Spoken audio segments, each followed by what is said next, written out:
Salut tout le monde, aujourd'hui je vous retrouve pour un tuto nail art assez animal on va dire.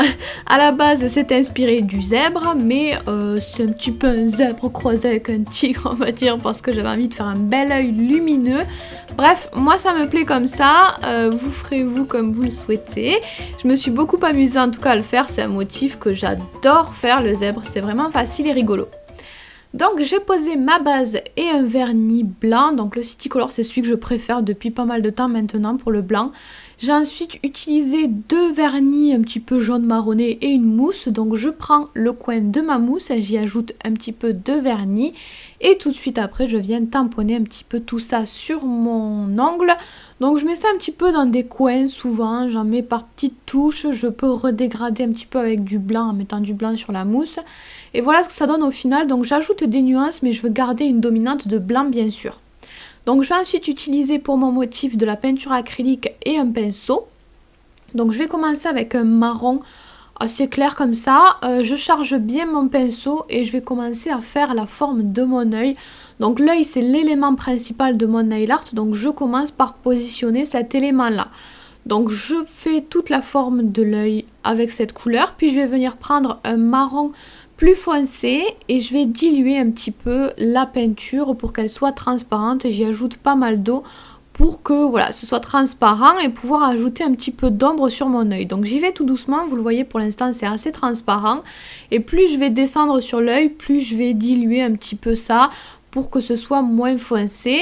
Ensuite je rajoute un petit peu de marron pour foncer encore l'extrémité de l'œil, pour mettre encore un petit peu plus d'ombre. Et ensuite je vais mélanger du jaune et mon marron pour cette fois-ci au contraire ajouter de la lumière. Donc à l'extrémité opposée je vais ajouter un petit peu de ce jaune.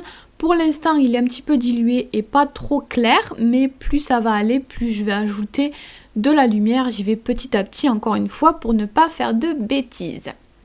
Donc j'éclaircis cette zone là et une fois que j'ai fini le fond de l'œil je vais venir rajouter un point noir, un rond noir. Moi je ne l'ai pas centré mais vous le mettez un petit peu où vous voulez.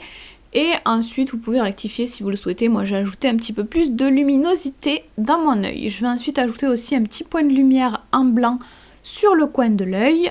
Et ensuite je vais prendre la peinture acrylique noire et je vais commencer à faire un petit peu les contours pour, on va voir apparaître comme ça l'œil. Donc je fais les contours de l'œil et j'ajoute aussi quelques traits qui vont être reliés à mon œil puisque certaines zébrures du zèbre sont reliées à l'œil également.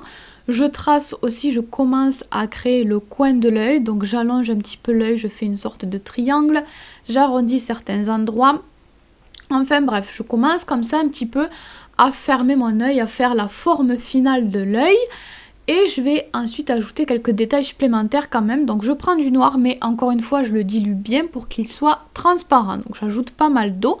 Et je vais ajouter encore un petit peu d'ombre sur le haut de l'œil. Je peux passer par-dessus le point de lumière aussi, c'est pas gênant. Et je vais reprendre le noir, toujours le diluer mais pas autant que tout à l'heure. Je vais le diluer pour qu'il soit plus facile à travailler, plus fluide, mais tout en restant courant en fait. Donc je travaille avec la pointe du pinceau, j'ai bien fait attention à avoir une belle pointe sur mon pinceau pour pouvoir faire des traits fins. Et donc vous le voyez, en noir puis en blanc, je viens tracer des petits traits comme ça va être comme des cils. Je ne sais pas si on dit des cils pour un zèbre, mais bref, voilà, je fais ça. Et ensuite, je peux terminer les contours de mon œil. Donc je termine les contours de l'œil, puis après j'ajoute des petites taches. Souvent les zèbres ils ont une grosse tache sous l'œil, donc je fais ça. Pour l'instant je fais la base en noir, puis je viendrai ajouter des détails par la suite. Donc je fais les rayures principales et ensuite je vais reprendre du blanc. Donc encore une fois je l'ai bien travaillé, je l'ai bien dilué pour qu'il soit plus fluide, plus facile à travailler, c'est hyper important. Après tout dépend de votre peinture, moi elle est quand même un petit peu épaisse donc je la dilue bien. Et j'essaye toujours de garder une belle pointe sur mon pinceau. Donc j'ajoute des détails sur les contours de l'œil pour le faire ressortir. J'ajoute des détails au coin de l'œil aussi pour voir apparaître la forme de l'œil surtout.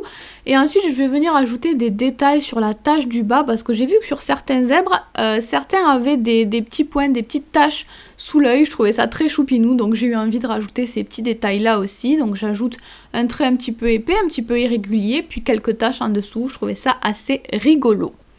Donc voilà, c'est terminé pour l'œil. Donc l'œil en lui-même est terminé, mais on va ajouter maintenant toutes les rayures qu'il y a autour de l'œil. Donc pour cet angle-là, les rayures vont suivre quand même un petit peu la forme de l'œil. Les rayures sont assez particulières. N'hésitez pas à regarder des photos sur internet pour vous en inspirer, pour voir un petit peu à quoi ça ressemble, pour savoir un petit peu où vous allez. Voilà, moi j'ai pas copié, mais je me suis fortement inspirée. Voilà, je savais pas du tout à quoi ça ressemblait un zèbre, hein, donc j'ai cherché sur internet et voilà ce que ça m'a donné. Donc je fais des petites rayures comme ça. Donc ensuite sur les autres angles, vous n'avez pas besoin de suivre une ligne particulière, vous faites vraiment ce que vous voulez. J'adore faire ce motif là parce que c'est hyper simple, hyper rapide, en même temps super rigolo à faire. Si vous ne savez pas faire des traits fins, c'est pas grave. Si c'est un petit peu tremblotant, c'est pas grave. Vous pouvez même le faire au vernis. Donc c'est un motif vraiment accessible pour les débutants et qui rend toujours super bien. Donc il suffit de faire des traits assez irréguliers, plus épais à certains endroits qu'à d'autres. Souvent, quand je fais un trait fin au bout, le trait d'à côté est au contraire épais à la base. C'est un petit peu inversé en fait. Donc voilà, essayez toujours de faire des ongles différents aussi, de ne pas faire toujours les mêmes lignes, toujours les mêmes formes. Certaines sont reliées entre elles, certaines rayures ne sont pas reliées. Donc voilà, essayez de varier un peu et ensuite il ne vous reste plus qu'à poser le top coat sur tous les ongles. Et voilà, c'est terminé pour ce nail art, j'espère qu'il vous a plu, vous pouvez vous en inspirer et utiliser le hashtag onglechéri si vous le souhaitez. Moi je vous fais plein de bisous, bye bye.